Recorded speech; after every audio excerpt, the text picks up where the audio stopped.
말씀 5절 다시 보면 사도들이 주께 여짜오되 우리에게 믿음을 더하소서 하니, 예수님의 제자들이 주님께 우리에게 믿음을 더하소서, 우리에게 믿음을 더하소서.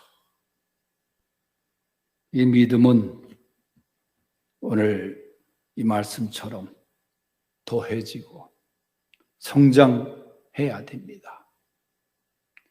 믿음이 약해지거나 믿음이 퇴보돼서는 안 되는 거예요.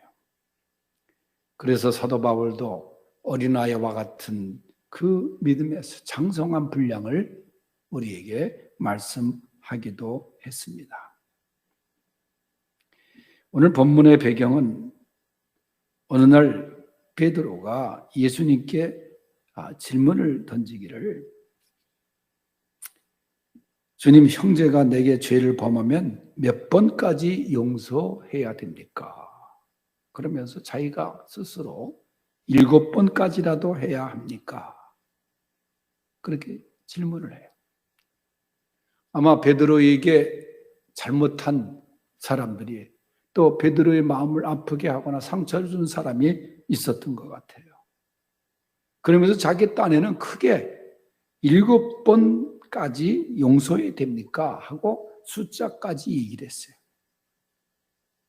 그러니까 주님께서 베드로야, 7번뿐만 아니라 70번씩 7번이라도 해야 된다, 그렇게 대답을 하세요. 여러분, 주님이 70번씩 7번, 그러니까 숫자적으로는 490번이라도 용서해야 된다, 그렇게 말씀하신 거예요.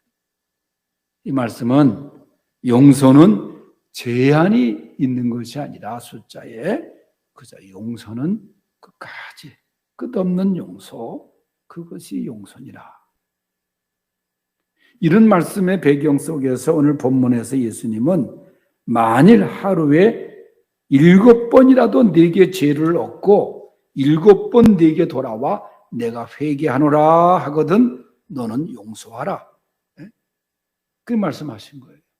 그 7번은 아마 베드로가 7번 용서해야 됩니까? 그 말씀을 상기하신 것 같아요. 그러니까 제자들이 그 말씀을 듣고 예수님, 우리에게 믿음을 더하소서, 우리에게 믿음을 더하소서, 그렇게 간청을 한 거예요.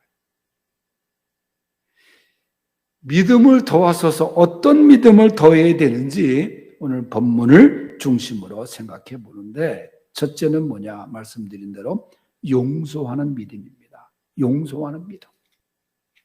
4절을 다시 한번 읽어보겠습니다. 시작.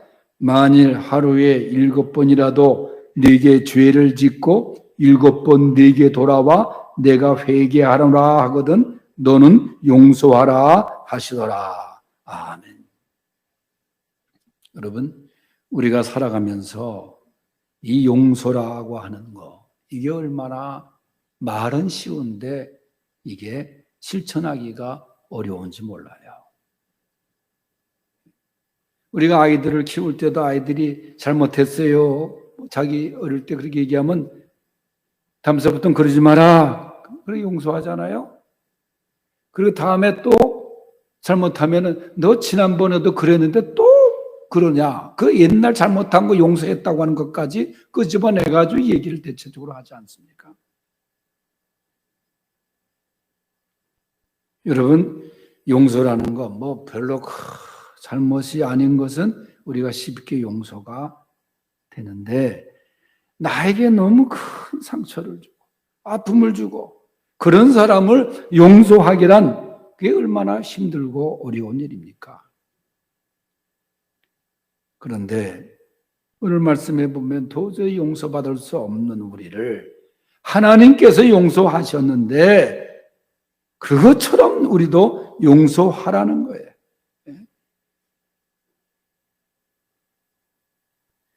우리가 사실 용서받을 수 없는 죄인들 아니었냐, 그 말이에요.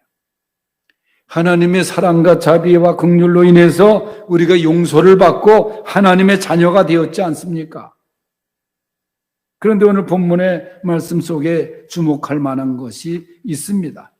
뭐냐면은 4절 우리가 읽은 말씀 보면은 내게 죄를 짓고 7번 내게 들어와 내가 회개하노라 하거든. 이 부분에 회개하노라 하거든. 회개합니다. 여러분, 우리가 하나님께 회개할 때 용서받지 못할 죄가 없잖아요. 그래서 진정으로 회개할 때 용서가 있는 거예요. 회개는 용서의 전제 조건이 되는 거예요. 진정으로 회개하면 조건 없이 용서하라.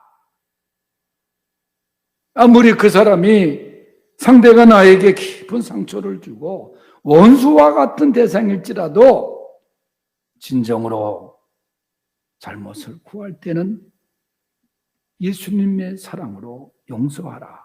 이게 예수님의 용서의 정신이에요. 제가 어제 문득 텔레비전을 보다가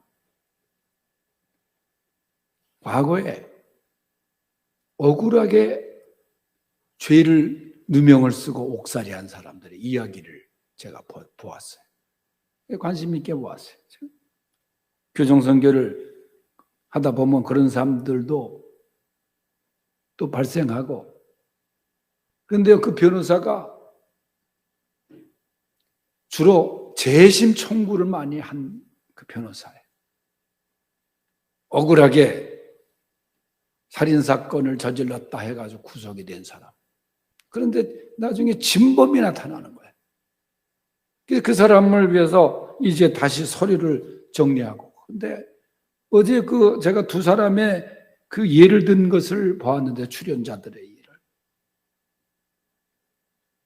낙동강변의 살인사건에 주범으로 몰린 사람. 근데 그 어머니가 그 아들을 살리기 위해서 얼마나 많은 서류를 준비했는지.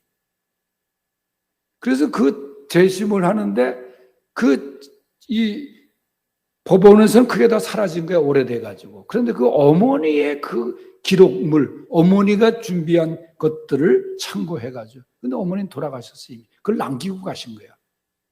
그래서 재심에서 무죄 판결을 받고 그 아들이 석방됐더라고.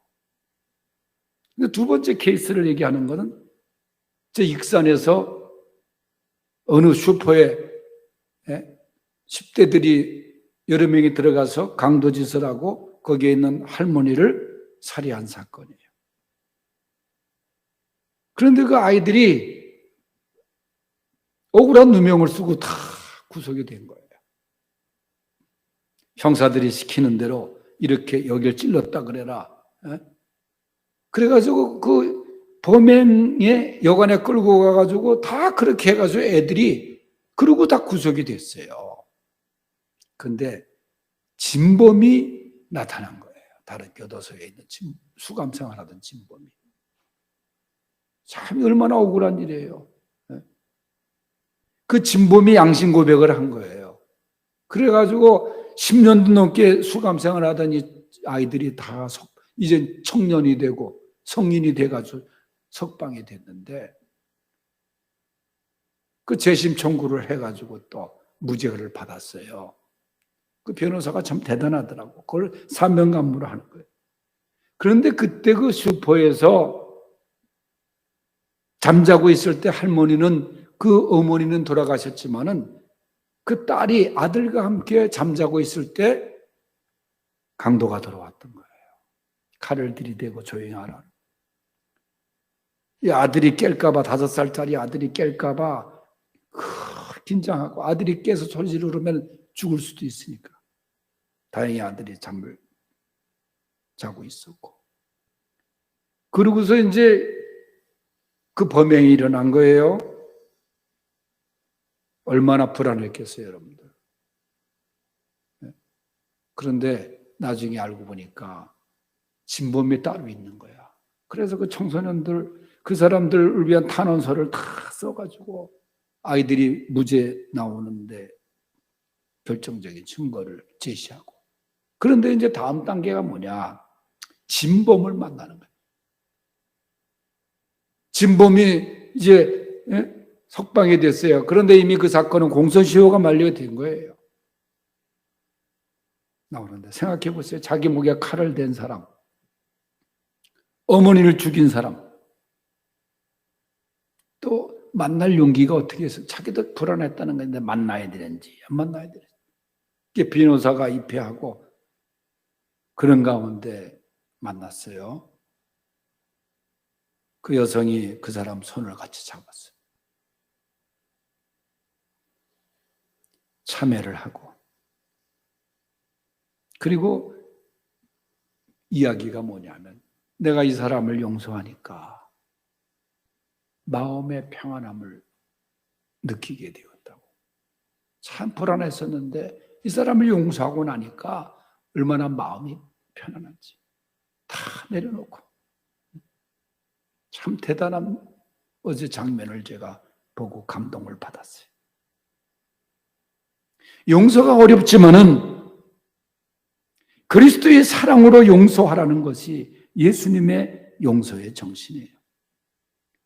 그럼에도 우리는 얼마나 용서에 인색합니까? 주기도문을 드리면서 우리가 우리에게 죄 지은 자를 사하여 준 것 같이 우리의 죄를 사하여 주옵시고라고 기도를 드리지 않습니까? 그러면서도 아직도 마음속에는 용서하지 못하고 있는 사람이 잔재하고 있으면서도 여러분, 우리가 하나님께 용서를 받을 수 있는 것은 우리가 다른 사람을 용서하는 조건에서 용서를 받을 수 있다는 말이기도 합니다. 성도 여러분, 주님이 말하는 용서는 조건 없는 용서, 끝없는 용서예요. 진심으로 뉘우치고 회개하면 그 누구도 제한하지 말라는 거예요. 그래서 용서하는 믿음을 도와줘서. 두 번째는 생명력 있는 믿음입니다. 5절에서 6절을 읽어보겠어요. 5절에서 6절 시작.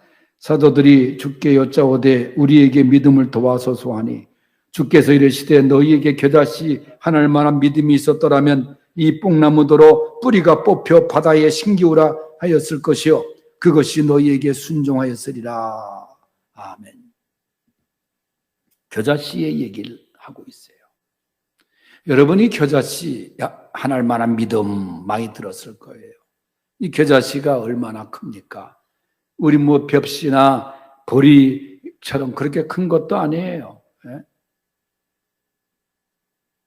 여러분, 어느 목사님이 옛날 성지순례 갔다 와서 겨자씨 하나를 성지순례에 가서 이제 갖고 와가지고 교인들에게 보여주려고 성경책 위에다 올려놓고 한 명씩 나와서 보라는데 첫 번째 나온 권사님이 자세히 보다가 그 콧김에 날아갔는데 어디 있는지 모르는 거예요.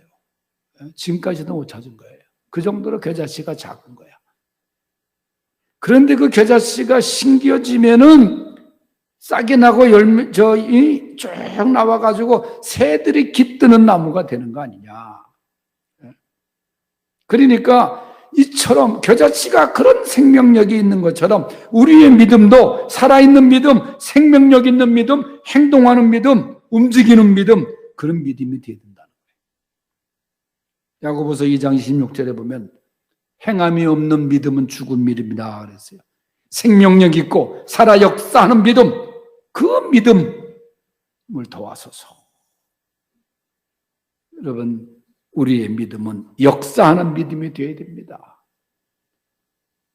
생명력 있는 믿음이 되어야 됩니다. 그 믿음을 더하는 성도들 되시기를 바랍니다. 세 번째는 충성하는 믿음이에요. 7절에서 10절을 읽겠습니다. 시작. 너희 중 누구에게 밭을 갈거나 양을 치거나 하는 종이 있어 밭에서 돌아오면 그더러 곧 와 앉아서 먹으라 말할 자가 있느냐? 도리어 그더러 내 먹을 것을 준비하고 띠를 띠고 내가 먹고 마시는 동안에 수종 들고 너는 그 후에 먹고 마시라 하지 않겠느냐? 명한 대로 하였다고 종에게 감사하겠느냐? 이와 같이 너희도 명령받은 것을 다 행한 후에 이르기를 우리는 무익한 종이라 우리가 하여야 할 일을 한 것뿐이라 할지니라. 아멘. 여기 보면 주인과 종이 나와요. 종은 밖에 나가서 밭을 갈고 양을 치고 그리고 집으로 돌아오면은 고다서 앉아서 먹으라. 그런 자가 있느냐. 그리고 오히려 주인에게 또 먹을 것을 예비하고 나의 먹고 마시는 동안에 수종 들고 너는 그 후에 먹고 마시라 하지 않겠느냐. 이런 얘기. 그러면서도 이 종은 나는 무익한 종이다. 나는 하여야 할 일을 한 것뿐입니다. 이 주인에게 대한 충성. 당시의 종은 정말 주인에게 생명까지도 예속된 존재 아니에요. 열심히 밖에서도 일한 종, 집에 들어와서도 열심히 일한 사람. 그리고 마지막 모습 보면은 그 주인에게 명령받는 것을 피곤하고 지친 몸이었지만은 기쁨으로 충성을 다한 다음에도 저는 그저 무익한 종입니다. 나의 할 일을 한 것뿐입니다. 끝까지 충성하는 아주 멋있는 종의 모습입니다. 충성을 다하고 자기 공로를 내세우지 않고. 네. 여러분, 우리가 주님 앞에 정말 충성을 다하는 그런 종들이 되어야 할 줄로 믿습니다. 자기 공로를 주장하지 않고 그저 겸손히 자신의 무익함을 고백했던 본문의 종처럼 겸손한 일꾼이 되어야 돼요. 그래서 충성하는, 죽도록 충성하는 그런 믿음을 도와소서 하는 귀한 성도들 될 수 있기를 바랍니다. 기도하겠습니다. 하나님 아버지, 우리에게 믿음을 도와소서. 용서하는 믿음, 생명력 있는 믿음, 충성하는 믿음을 도와소서. 예수님의 이름으로 기도하옵나이다. 아멘.